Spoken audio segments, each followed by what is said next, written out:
Halo dan selamat datang di sesi bedah mendalam kita hari ini. Senang banget bisa menemani kamu lagi.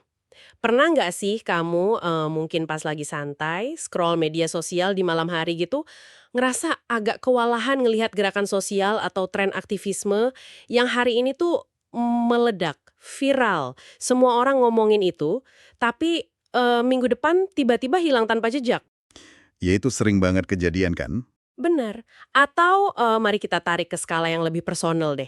Pernah nggak kamu terjebak dalam konflik di tempat kerjamu atau di komunitasmu yang rasanya tuh udah sangat berurat berakar sampai kamu mikir, ah masalah ini rasanya mustahil buat diselesaikan? Nah kalau kamu pernah merasakan frustrasi semacam itu, kamu berada di tempat yang sangat tepat hari ini. Betul, karena hari ini kita nggak akan cuma ngebahas solusi instan yang dangkal, kita akan melihat jauh ke belakang, mengamati sebuah tatanan yang dibangun berabad-abad lalu untuk memecahkan kebuntuan sosial dan struktural yang ternyata masih sangat relevan dengan apa yang kita alami hari ini. Sangat relevan. Hari ini kita punya tumpukan materi yang luar biasa menarik. Kita nggak sedang melihat buku teks sejarah biasa ya. Kita akan membedah catatan historis dari 1400 tahun yang lalu yang memperlihatkan bagaimana Nabi Muhammad Shallallahu Alaihi Wasallam sebenarnya merancang sebuah bisa dibilang masterclass dalam ilmu manajemen tingkat tinggi. Dan bukan cuma soal manajemen kan? Iya, kita juga punya analisis tentang bagaimana sebuah konflik berdarah yang berlangsung ratusan tahun bisa diselesaikan tanpa satupun senjata, ditambah dengan data modern tentang bagaimana prinsip-prinsip kuno tersebut sedang diaplikasikan detik ini juga buat membangun kemandirian ekonomi. Jadi misi kita di sesi bedah mendalam ini adalah mengekstraksi cetak biru atau blueprint dari strategi rekayasa sosial ini dan melihat gimana ia bisa mengungguli model-model pergerakan zaman sekarang. Oke, mari kita urai ini semua. Mari kita mulai dengan membongkar sebuah asumsi dasar dulu nih. Kebanyakan orang kan ketika melihat tokoh sejarah, terutama figur agama, cenderung menempatkan mereka eksklusif di dalam kotak pemimpin spiritual aja. Murni soal agama gitu ya? Tepat. Fokusnya selalu ke ritual, ke dogma. Padahal kalau kita bedah dari kacamata struktural, apa yang terjadi di masa itu sebenarnya adalah sebuah eksekusi manajemen organisasi yang sangat presisi. Nah itu tuh yang bikin saya takjub pas baca materi ini. Maksud saya, kita sering dengar konsep POAC di dunia korporat kan. Planning, organizing, actuating, controlling. Itu kayak makanan sehari-harinya anak manajemen bisnis. Ya dasar banget itu. Tapi ngelihat bahwa kerangka kerja yang persis sama udah diaplikasikan berabad-abad sebelum revolusi industri ada, Ya. itu gila sih.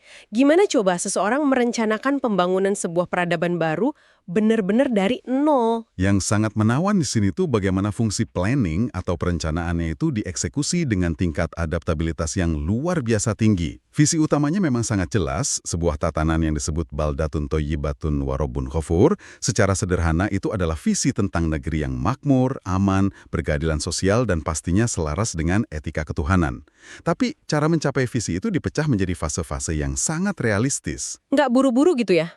Betul, nggak instan. Pada periode awal di Mekah, perencanaannya murni berfokus pada tarbiyah fardiyah. Bentar, tarbiyah fardiyah ini maksudnya pembinaan di level individu kan? Berarti secara strategi selama belasan tahun pertama, fokusnya murni cuman ke dalam, ke mentalitas orang per orang. Iya, murni ke individu. Kalau kita bandingin sama era aktivisme hari ini yang serba cepat dan viral, orang mungkin bakal ngeritik itu sebagai gerakan yang terlalu pasif ya. Kayak gimana strategi yang sangat individual ini bisa akhirnya ngebangun sebuah negara? Analogi modernnya mungkin kayak gini. Bayangkan kamu pengen ngebangun sebuah perusahaan teknologi raksasa yang bakal ngubah dunia. Kamu kan nggak akan langsung nyewa gedung pencakar langit dong kalau kamu belum punya satupun programmer yang bisa nulis kode dengan benar. Masuk akal? Nah, fase Mekah itu adalah masa untuk mencetak kader inti tersebut, membangun integritas, ketangguhan mental, dan loyalitas pada visi. Setelah fondasi manusianya kuat, barulah terjadi pergeseran strategi yang drastis di fase Madinah. Perencanaannya meluas nih menjadi tarbiyah jamaiyah, yaitu mulai membangun institusi publik, pasar, sistem hukum, dan struktur sosial. Wah, ngeblend banget ya. Memecah strategi berdasarkan kesiapan fondasi internal. Dan itu membawa kita ke fase organizing atau pengorganisasian. Kalau kita bicara soal masyarakat Arab zaman itu, identitas kesukuan mereka kan kental banget. Ego sukunya luar biasa tinggi. Terus gimana cara ngeleburin budaya yang sangat terkotak-kotak itu ke dalam satu organisasi yang baru? Dengan melakukan restrukturisasi sosial yang radikal, identitas kesukuan itu secara sadar benar-benar dihapus dan diganti dengan konsep persaudaraan atau ukhuwah. Yang paling terkenal adalah bagaimana kaum muhajirin, para pendatang dari Mekah yang meninggalkan semua hartanya, itu dipersaudarakan satu lawan satu dengan kaum Ansyar, penduduk asli Madinah. Semacam program buddy system tapi ekstrim ya. Benar-benar ekstrim. Ini bukan sekedar program, ayo kita berteman gitu. Ini adalah penggabungan kultur dan ekonomi secara langsung. Orang Ansyar membagi aset bisnisnya, tempat tinggalnya. Ini secara otomatis menciptakan jaring pengamanan sosial yang instan. Dan jangan lupa soal delegasi atau tafwid dari sumber kita. Membaca detail ini rasanya kayak sebuah sindiran keras buat banyak eksekutif modern deh. Beliau itu nggak melakukan micromanagement sama sekali. Nol micromanagement. Iya kan? Beliau mendelegasikan tugas murni berdasarkan kompetensi absolut. Orang yang jago negosiasi dikirim jadi diplomat, yang jenius bikin strategi ditaruh di militer, yang paham hukum dijadikan hakim. Nggak ada nepotisme di situ. Menempatkan orang yang tepat di posisi yang tepat. Betul. Dan struktur yang rapi di atas kertas itu pastinya nggak akan berjalan tanpa eksekusi lapangan yang tepat. Disinilah fungsi actuating atau penggerakan massa masuk. Pertanyaannya, gimana cara kamu bikin ribuan orang mau bekerja keras, bahkan dalam kondisi yang ekstrim, tanpa harus pakai ancaman hukuman fisik? Jawabannya adalah uswah hasanah, keteladanan yang paripurna. Ah iya, saya ingat bagian materi yang ini, ketika mereka harus menggali parit pertahanan yang sangat panjang pas Perang Hondak, atau waktu ngebangun fondasi Masjid Nabawi yang pertama. Pemimpin tertinggi mereka tuh nggak duduk nyaman di dalam tenda sambil minum teh dan neriakin perintah dari jauh. Nggak sama sekali. Beliau ikut turun ke lumpur. Benar, mengangkat batu berat, menggali tanah bareng yang lain. Bayangin aja, kalau CEO dari perusahaan Fortune 500 hari ini ikut turun ke gudang ngangkat kardus bareng karyawan magang pas perusahaan lagi krisis. Efek psikologisnya pasti luar biasa banget. Tepat sekali. Melihat pemimpin ikut berkeringat itu menciptakan komitmen intrinsik. Pekerja atau pengikut bergerak bukan karena mereka takut pada otoritas, tapi karena mereka terinspirasi. Lalu untuk memastikan semuanya tetap berada di jalurnya, ada fungsi controlling atau pengawasan. Menariknya, ini nggak dilakukan dengan tangan besi loh. Gimana tuh sistemnya? Mereka pakai syura, semacam sistem kontrol partisipatif di mana setiap orang berhak memberikan masukan, kritik, atau saran operasional. Oh, sebuah open door polisi di abad ke-7 ya. Dan yang bikin sistem pengawasan ini berfungsi nyata di masyarakat adalah akuntabilitasnya yang tanpa pandang bulu.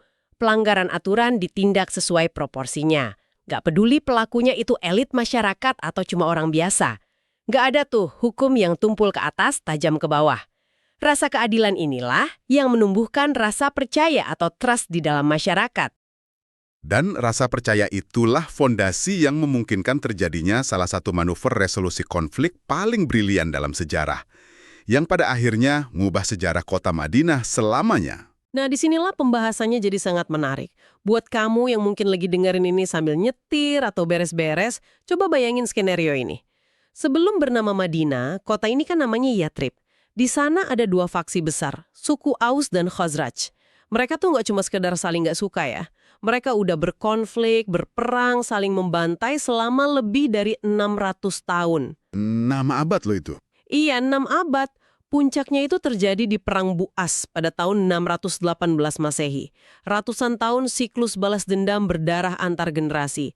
Dan yang bikin situasi ini makin beracun, ada kelompok elit dari suku-suku lain di Yathrib yang sengaja membiayai dan memprovokasi konflik ini. Selama Aus dan Khazraj sibuk saling bunuh, para provokator ini santai aja menguasai monopoli pasar dan politik.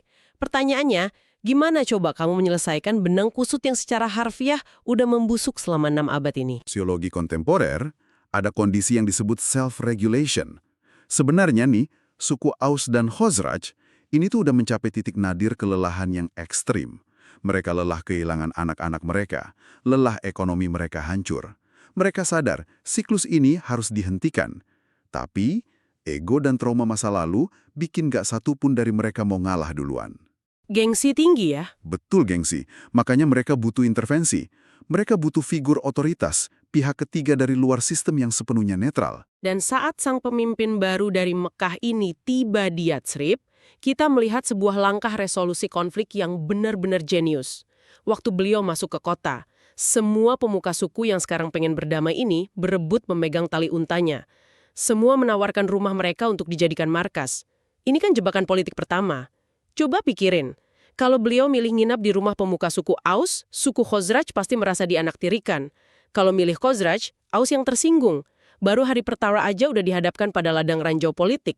Lalu apa manuvernya? Beliau melepaskan tali untanya, beliau minta orang-orang buat mundur dan ngebiarin unta itu berjalan sendiri karena katanya unta itu sudah diperintahkan. Unta itu jalan ngelewatin rumah-rumah elit dan akhirnya menderum, duduk berhenti di sebidang tanah penjemuran kurma milik 2 anak yatim, tepat di depan rumah seseorang bernama Abu Ayub. Masalah langsung selesai seketika. Nggak ada ego pemuka suku yang terluka. Siapa juga yang mau protes atau nuduh ada bias politik kalau yang milih lokasinya aja seekor unta peliharaan. Itu cara yang paling elegan buat menetapkan netralitas mutlak di hari pertama. Manuver simbolis itu sangat krusial ya, tapi simbol saja nggak cukup buat ngentiin konflik ratusan tahun. Netralitas itu harus dilembagakan. Dari situlah lahir Piagam Madinah. Ini bukan sekedar deklarasi damai yang manis di mulut doang. Ini kontrak sosial tertulis yang nyata dan mengikat. Berangkul semuanya. Betul, piagam ini merangkul semua faksi. Pendatang dari Mekah, suku Aus, dan Khozraj, serta seluruh entitas suku Yahudi yang ada di kota tersebut. Kontrak ini ngejamin kebebasan beragama buat semua pihak, menetapkan kewajiban pertahanan kolektif kalau kota diserang dari luar, dan yang paling penting, menetapkan supremasi hukum yang setara untuk semua. Tapi kan sebuah kontrak sosial cuma bakal jadi macan kertas kalau nggak punya gigi. Dan catatan sejarah di sumber kita nunjukin kalau penegakan hukum dari Piagam Madinah ini luar biasa tegas. Ketika ada faksi-faksi yang melanggar kontrak, kayak Bani Kainuka, Bani Nazir, atau Bani Quraiza yang terbukti ngelakuin provokasi, pengkhianatan, bahkan sampai bersekutu sama militer musuh dari luar, hukumannya itu sangat berat. Mulai dari penyitaan aset, pengusiran, sampai eksekusi buat para pengkhianat perang. Bahkan individu-individu yang nyebarin hoaks atau provokasi juga ditindak. Ini nunjukin ke kita kalau toleransi dan perdamaian itu butuh batas yang dijaga dengan ketat. Setuju. Stabilitas itu nggak bisa dinegosiasikan dengan pengkhianatan struktural. Dan ketika stabilitas kota ini udah tercapai karena hukum berjalan tegak, barulah masyarakat bisa mulai fokus pada hal-hal yang lebih besar. Mereka mulai bisa mendistribusikan tenaga mereka. Dan ini bawa kita pada cara pandang baru yang sangat provokatif tentang apa sebenarnya arti sebuah pergerakan atau perjuangan. Betul sekali. Kalau kita lihat lanskap hari ini ya, kata perjuangan atau jihad itu seringkali direduksi maknanya jadi sesuatu yang sangat sempit. Seolah-olah perjuangan itu harus melulu berbentuk konfrontasi fisik, turun ke jalan, bawa spanduk, atau melakukan boikot besar-besaran. Tapi kalau kita lihat cetak biru 1400 tahun lalu itu, definisinya jauh lebih kaya. Ingat 13 tahun fase Mekah tadi. Itu kan 13 tahun di mana perjuangan utamanya adalah pendidikan dan pembangunan literasi, bukan angkat senjata. Kalau kita hubungkan ini dengan gambaran besarnya ya, dekonstruksi peran ini sangat memukau.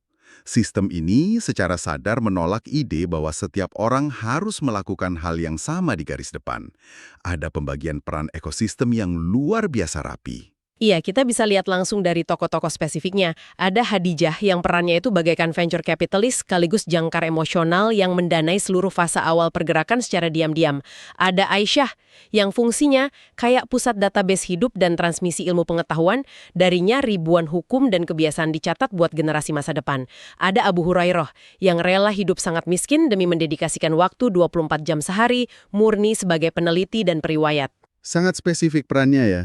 Benar, bahkan para pedagang di pasar yang nolak ngelakuin monopoli dan milih berdagang dengan jujur juga dihitung sebagai orang yang sedang berjuang melawan ketidakadilan ekonomi. Al-Quran sendiri secara eksplisit menyatakan bahwa nggak boleh semua orang pergi ke medan perang. Harus ada sebagian yang tetap tinggal di kota buat belajar, meneliti, dan menjaga kualitas pendidikan masyarakat. Kalau kita bandingkan arsitektur sosial ini secara analitis dan objektif dengan model-model gerakan sosial modern, kontrasnya itu sangat instruktif loh. Coba kita lihat model pergerakan berhaluan Marxis. Mereka itu sangat tajam dan brilian dalam membedah konflik kelas dan struktur ekonomi. Namun, banyak sosiolog mencatat kalau model ini seringkali kesulitan dalam hal transformasi moral individu. Makanya pasca revolusi, yang sering terjadi malah cuma pergantian elit penindas lama dengan kelas elit penindas yang baru. Menarik. Terus gimana dengan model lain? Di sisi lain ada model liberal. Model ini sangat tangguh dalam ngebangun institusi publik, merumuskan konstitusi, dan advokasi hukum. Tapi prosesnya seringkali birokratis, sangat lambat, dan dalam perjalanannya kerap kehilangan ruh spiritualitas atau koneksi batin antar warganya. Dan pastinya kita harus ngebahas model aktivisme digital yang merajai era kita saat ini dong. Kekuatannya jelas ada pada kecepatan. Sebuah isu bisa diviralkan dalam hitungan jam dan ngumpulin jutaan petisi. Tapi kelemahannya ini fatal banget. Karena ia sepenuhnya menunggangi algoritma tren, ia sangat rentan terhadap fragmentasi. Seminggu kemudian isunya udah dilupakan orang. Selain itu, karena kurangnya pembinaan mental yang mendalam, para aktivis digital ini gampang banget terserang burnout, kelelahan mental atau depresi pas ngeliat realitas nyata ternyata nggak berubah secepat jumlah likes mereka. Model historis yang kita bedah ini justru mengintegrasikan ketiga dimensi yang seringnya terpisah tadi. Ia menyeimbangkan transformasi batin individu, keadilan hukum struktural, dan yang paling krusial adalah diferensiasi peran. Ia kayak jadi penangkal yang sempurna untuk penyakit sosial modern yang mungkin bisa kita sebut sebagai sindrom overheroisme. Sindrom overheroisme, itu istilah yang pas banget. Di mana hari ini seolah-olah semua orang dituntut buat megang megafon, semua orang pengen terlihat memimpin demonstrasi, jadi wajah utama di media sosial, jadi pahlawannya gitu. Tapi mari kita realistis aja, kalau semua orang sibuk teriak di garis depan bawa megafon, siapa yang duduk tenang nyusun strategi jangka panjangnya? Siapa yang ngejalanin bisnis buat mendanai logistik pergerakan? Siapa yang merawat dan mendidik generasi penerusnya di rumah? Sebuah mobil kan nggak bisa melaju kalau semua komponennya pengen jadi setir. Harus ada mesinnya. Harus ada mesin, butuh roda, butuh rem yang posisinya tersembunyi tapi esensial banget fungsinya. Analogi yang sangat tepat. Dan hal ini memunculkan satu pertanyaan penting nih untuk realitas material kita saat ini. Kita udah bicara tentang manajemen, hukum, dan peran. Tapi nggak ada gerakan atau masyarakat yang bisa bertahan secara independen tanpa fondasi ekonomi. Masyarakat Madinah kuno memastikan ini dengan membangun pasar yang sepenuhnya terlepas dari monopoli pihak luar. Jadi gimana prinsip ini bisa kita terjemahkan ke dalam konteks komunitas modern yang sedang berjuang hari ini? Ngasih contoh nyata di lapangan dari sumber kita. Kita bicara soal gimana zakat digunakan bukan sekedar sumbangan, kasihan, melainkan sebagai instrumen kemandirian ekonomi. Fokus riset ini ada pada mu'alaf, atau mereka yang baru berpindah keyakinan ke Islam. Buat kamu yang mungkin belum paham konteksnya, demografi ini tuh seringkali berada di posisi yang sangat rentan. Sangat rentan. Ketika seseorang ambil keputusan transisi sebesar itu, banyak dari mereka yang langsung diputus hubungan keluarganya, diusir dari rumah, dikucilkan secara sosial, atau kehilangan pekerjaannya secara tiba-tiba. Mereka kehilangan seluruh jaring pengaman sosialnya seketika. Jadi pas mereka ada di titik terendah ini, bantuan dana zakat masuk. Tapi paradigmanya di sini udah bergeser dari sekedar uang konsumtif biar mereka bisa makan hari ini, menjadi modal produktif biar mereka bisa bisnis besok. Ibaratnya tuh kayak nyuntikin venture capital kepada kelompok rentan. Datanya luar biasa. Ada rumah dakwah Baznas di Samarinda yang fokus ngebekalin soft skill dan keahlian kerja. Terus di Baitul Mal Aceh, mereka ngasih beasiswa pendidikan penuh dan injeksi modal usaha secara langsung. Di Lazismo Palopo, mereka bahkan gabungin pemberdayaan ini sama model bisnis yang peduli ekologi lingkungan. Namun dari semua studi kasus tersebut, ada satu yang menurut saya paling mewakili konsep membangun masyarakat yang kita bahas tadi, yaitu kelompok usaha batik Ekoprint yang digagas oleh Mualaf Center Indonesia di Pamekasan. Kenapa ini penting? Karena mereka mengaplikasikan apa yang dalam ilmu sosiologi disebut sebagai modal sosial. Tolong jelasin sedikit dong tentang modal sosial ini buat pendengar kita, biar nggak kedengeran terlalu kayak diktat kuliah ekonomi gitu. Boleh. Modal sosial itu pada dasarnya adalah nilai yang tercipta bukan dari seberapa banyak uang yang kamu miliki, melainkan dari seberapa kuat jaringan, rasa percaya atau trust, dan kerjasama di antara sekelompok orang. Kalau kamu sekedar ngasih seseorang mesin jahit dan uang tunai, itu kan modal finansial. Kalau usahanya gagal ya uangnya habis. Tapi di Pamekasan ini, mereka ngumpulin individu-individu rentan tadi ke dalam satu wadah komunitas bisnis batik Ekoprint. Mereka diajari skill baru bersama-sama, mereka ngebangun jaringan klien bersama-sama, saling mendukung secara mental, dan merajut nilai kepercayaan. Mereka menciptakan ekosistem bisnis yang mandiri, di mana mereka saling bergantung satu sama lain secara sehat. Saya mengerti sekarang. Jadi ini tuh bukan sekedar charity yang habis pakai gitu ya, tapi sebuah rekayasa struktur sosial yang baru. Mereka ibaratnya nyiptain kembali semacam pasar Madinah dalam skala mikro, di mana kemandirian ekonomi ini memastikan mereka nggak bisa disetir atau diintimidasi sama pihak luar yang mungkin nggak menyukai mereka. Ini bikin semua elemen yang kita obrolin dari tadi jadi saling terhubung secara utuh. Sangat komprehensif. Jadi, apa sebenarnya makna dari semua ini? Dari jurnal manajemen dari 14 abad silam, sampai ke riset pemberdayaan ekonomi komunitas minoritas hari ini. Kalau kita peras semua pembicaraan kita bakal nemuin bahwa perubahan sosial yang nyata, yang nggak cuma viral sejenak terus terkubur algoritma, itu butuh fondasi yang dalam. Ia butuh perencanaan yang visioner dan adaptif. Ia butuh kontrak sosial dan penegakan hukum yang tanpa pandang bulu buat menetralisir konflik masa lalu. Ia mutlak butuh kemandirian ekonomi sebagai penyokong utamanya. Dan pembagian peran. Dan yang terpenting dari semuanya, ia butuh ekosistem di mana setiap peran itu dihormati. Buat kamu yang lagi ngerenungin diskusi ini, entah kamu lagi duduk di kubikel kantor, di laboratorium kampus, atau di ruang tamu rumahmu, kamu mungkin kadang ngerasa bersalah karena ngerasa, saya kok nggak ngasih dampak besar ya. Kamu nggak megang megafon, kamu nggak punya ribuan followers, kamu nggak ada di garis depan sebuah pergerakan sosial. Tapi ingatlah cetak biru ini. Nggak semua orang dirancang buat ada di depan.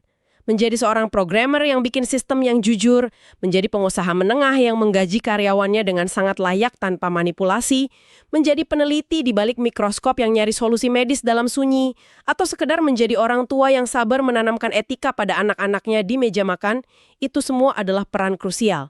Pekerjaan-pekerjaan sunyimu itu adalah pilar yang menopang peradaban. Tanpa pilar-pilar yang kukuh di garis belakang ini, orang-orang heroik yang teriak di garis depan itu nggak akan pernah punya pijakan untuk berdiri.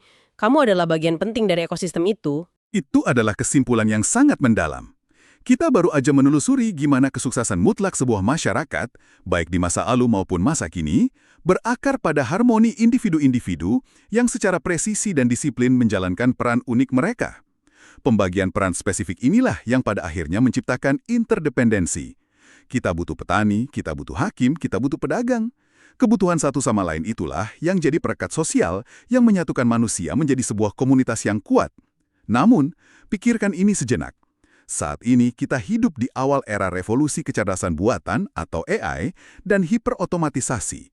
Peran-peran spesialis manusia secara perlahan mulai digabungkan, diambil alih, atau bahkan dihapus secara permanen oleh mesin dan algoritma pembelajaran mendalam. Usia lain, untuk mengisi peran-peran spesifik tersebut, apa yang akan terjadi pada struktur komunitas kita ke depannya?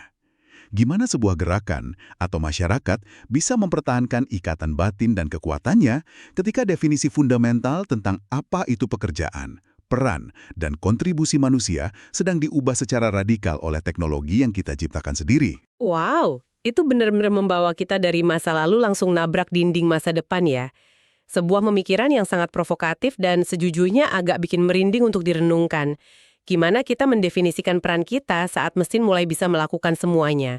Itu adalah ruang kontemplasi yang luar biasa buat kamu eksplorasi sendiri setelah sesi ini berakhir. Terima kasih banyak udah meluangkan waktu dan menemani penjelajahan pikiran kita hari ini. Teruslah mencari tahu, hargai peran sunyimu, dan sampai jumpa di sesi bedah mendalam kita yang berikutnya.